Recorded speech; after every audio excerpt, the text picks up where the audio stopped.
All right, let's do our last section on Chapter 17, Work Together. We will be doing some of our financial ratios we just talked about. We have some information from a company called Eagle Corporation. Up here you can find the information that we're going to need to perform some of our ratios. Notice that it tells us to first calculate earnings per share, dividend yield, and price earnings ratio. We're going to round the dividend yield to the nearest tenth of a percent. We're going to round the PE ratio to the nearest tenth, just nearest tenth. And then we're going to evaluate each ratio compared to its prior year. So notice that they give us our prior year here, and increase, decrease, and then we're going to do some evaluations over here. So I'm just going to make this a little bit smaller, scroll up a little bit. So first off, we have our earnings per share. Remember that earnings per share, the calculation for that is our net income after federal income taxes divided by our number of shares outstanding.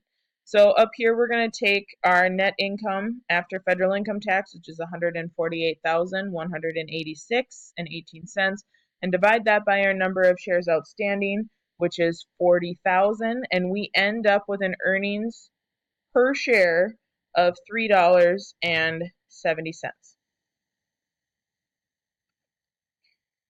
And if we look, did that increase over our prior year, where our prior year was $3.26?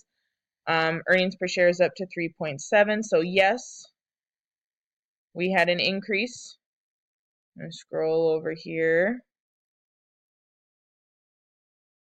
And it asks us whether it increased or decreased. EPS, remember, stands for earnings per share, so we know that it increased by 13.5%, which if you wanted to figure out how you get that, you would take the difference between these two and divide by the prior year.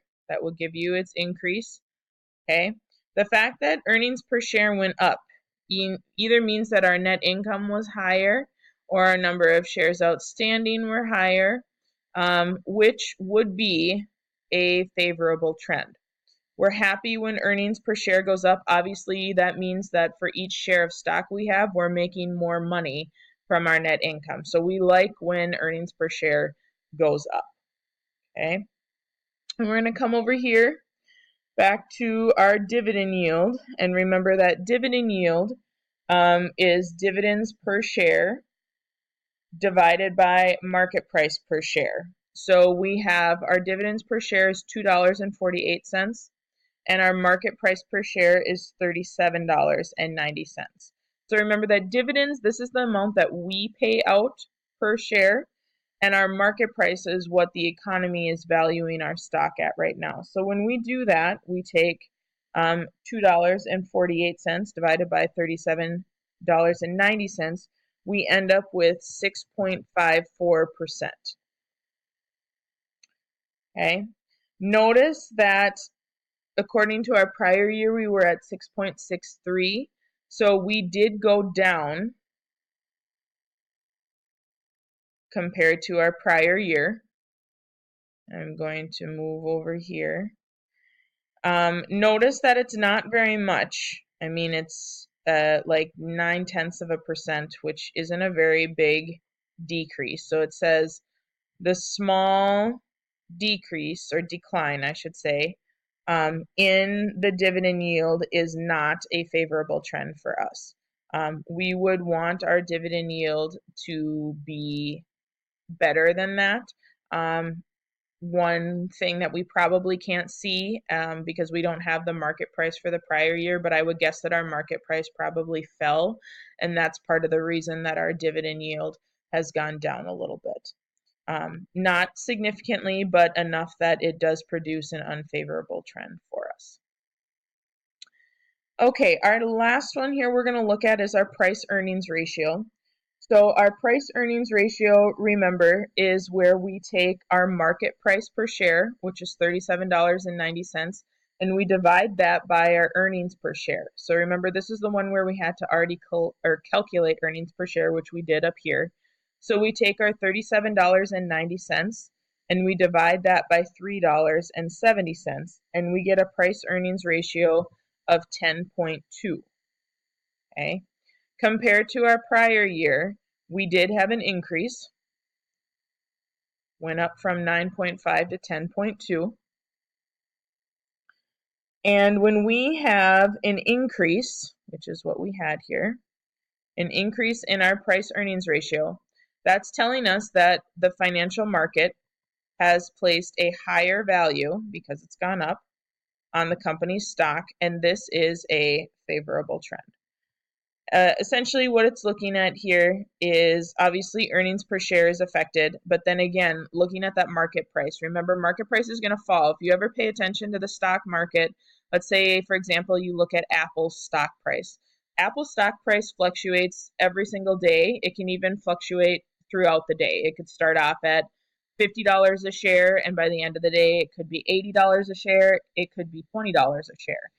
So it moves frequently with the markets, particularly when new products come out, or if they have, maybe some sort of scandal. Like, all of that affects your market price per share. So when our PE ratio goes up, that usually means that financial markets are thinking that we're doing a good thing. Our business is healthy, it's good, it's prospering, and so that is a favorable trend for us. Okay. So now I'm going to go down here, scrolling down a little bit, and we're going to do a few more calculations here.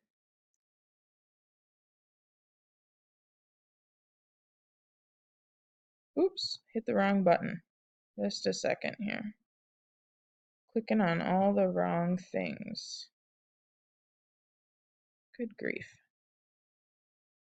So finicky with this little recorder. Just give me a second here.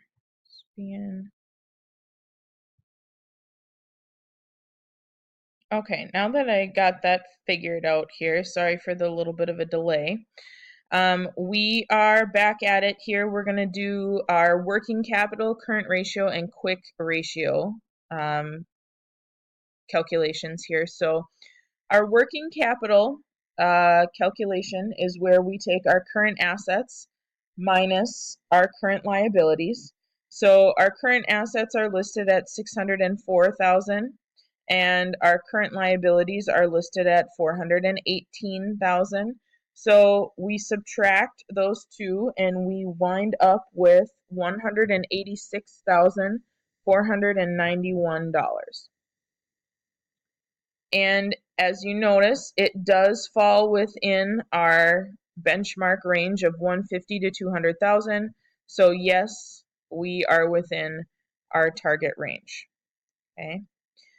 Our next one is our current ratio. Our current ratio, remember, is current assets divided by current liabilities. So same numbers we just used, except that we're going to take our current assets of 604 and divide by 418,000, and we end up with a ratio of 1.45. Notice that that is a little below our acceptable range of 1.5, so no, we are not within range on our current ratio. And the last one we have to do is a quick ratio. The quick ratio actually has two parts.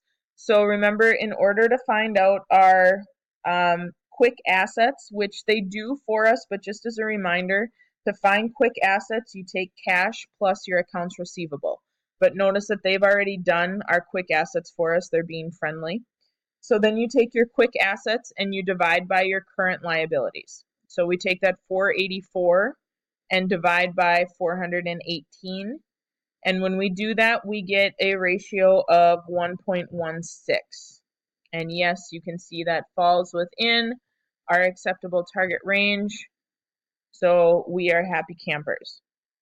So there are about 6 equations that you're going to have to know for this test. Earnings per share, dividend yield, PE ratio, and then working capital, current ratio, and your quick ratio. So like I said, you want to make sure that you're comfortable with those. Go ahead and do your 17.4 on your own. Do your best to try to do it without so much help from your book because that'll be helpful for you, obviously, for your test. But if you need to reference something, of course, your book and the PowerPoint are great examples.